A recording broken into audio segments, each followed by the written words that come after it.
Hi YouTube, welcome back to my channel. You're watching Cassie at the Victorian Thimble. Today we're doing a part 2 of the American Duchess shoe. For this video today, what I'm doing for you is I'm showing you how to put soles, rubber soles, on the bottom of the shoe.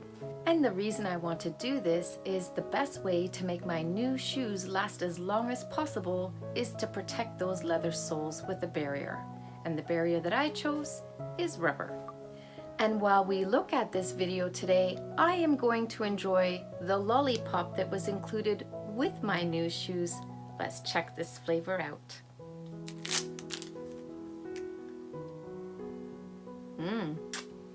It's good. The first thing that I did was make a template to cut out the rubber bottoms with. I had pre-purchased some rubber bottoms through Amazon and some shoe glue to be able to attach rubber bottoms to the shoes. The first thing that I did was take a pen and paper and trace the outline of the base of the shoe so that I could create a template.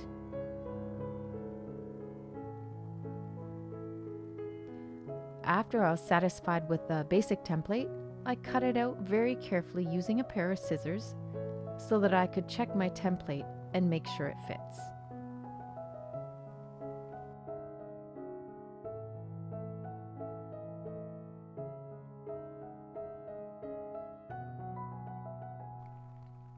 Now I take the paper template and I test it against the shoe to see how it fits.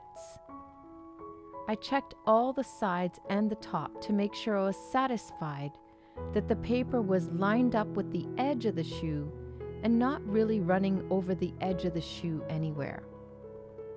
If I found an area where the paper was wider than the shoe like you see here, I went back and fixed that. To be honest, everyone, it took me 3 to 5 paper templates before I had one that I was happy with and ready to work with. So don't be afraid to try several times to get something that you're happy with. Next, it was time to cut out the rubber bottoms.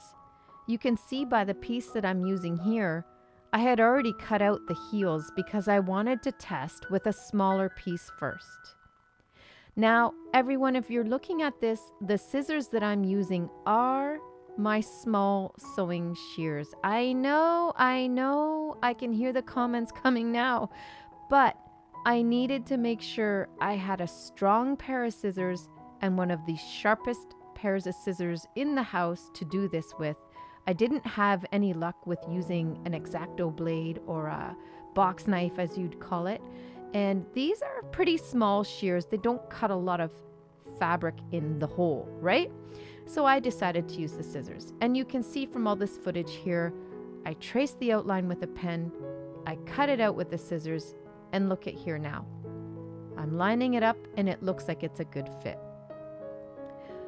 Next, I cut out those heels. You can see they were nicely centered in the stripes of the tread so that they will line up on the back of the shoe as well. Now I marked out where I was going to sand the bottom of the shoe. I used a pen to lightly score just under the edge of the rubber where my stop point should be. I roughed up all the bottom with the sandpaper provided so that this would be ready to receive some glue. You can see those light little pen marks. I didn't sand past that point. I tried to rub with the sandpaper until there really wasn't any shiny parts showing anymore, so that it should be rough enough for the glue.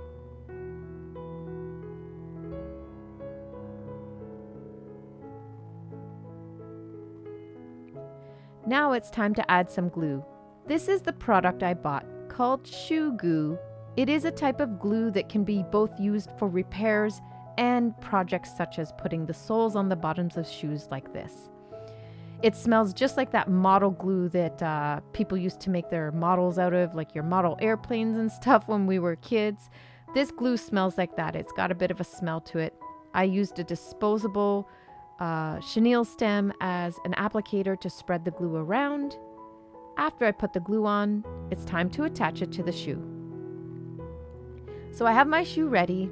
I take my sole that has the glue pre-applied, and I apply this now to the bottom of the shoe.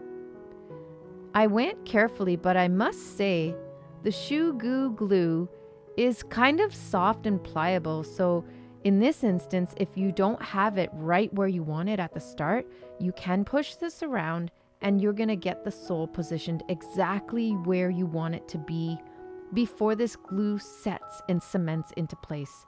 Lots of time to get this right, guys. So honestly, if you're a novice at home trying this, that shoe goo glue, it might not be the strongest adhesive from what I can estimate, but it is very forgiving for someone who's new at this.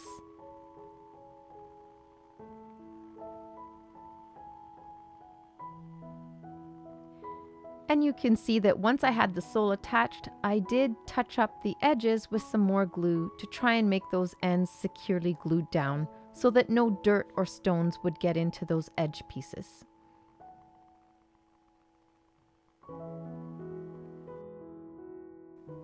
Now it was time to wrap the shoe so that the glue can really adhere to the bottom. I stuffed the shoe with a tea towel to fill the space and make sure that the toe area of the shoe wasn't going to lose its shape. Once I was satisfied that the shoe was stuffed and I could see the positioning of the rubber, it seems like it's sticking. As you can see, I'm checking it. The next thing I did is simply wrap it up in another tea towel. And then I took some elastics and gently bound this so that all the rubber can stick to the shoe.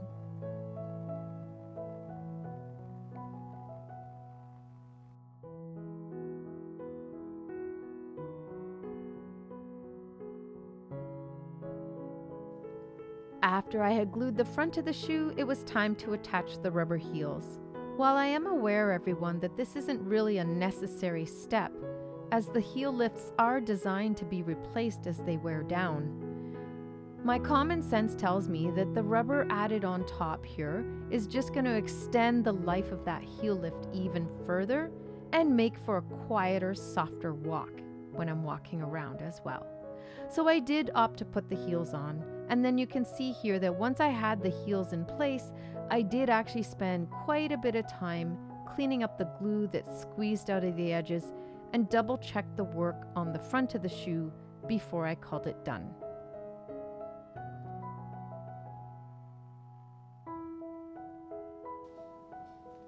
Now the shoes have sat all night, gently bound in their elastics, and we're ready to check our work.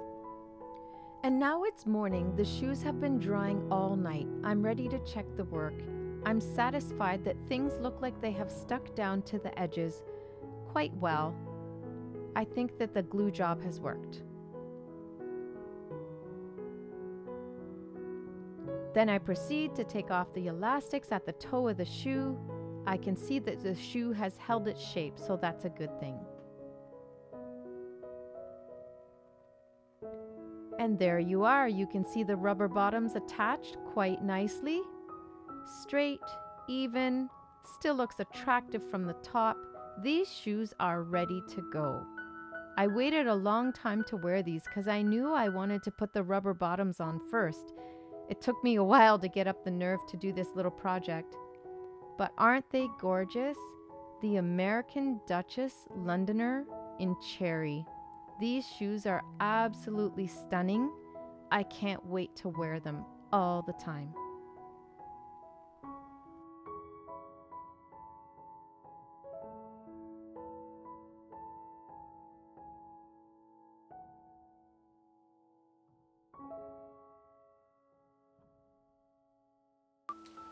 I'm sure you all know that part of the fun of being a history bounder and exploring historical clothing is being able to put together a look. And shoes are a really integral part of anyone's look. So I'm so glad you could explore with me the journey into owning a pair of American Duchess Londoner shoes, and they truly are worth every penny, guys. They're so gorgeous. I really think you should check them out too. And once again, thanks for watching my channel. Hit the subscribe button below. Tell me what you like about these videos. After all, you're the ones watching. See you next time. Bye.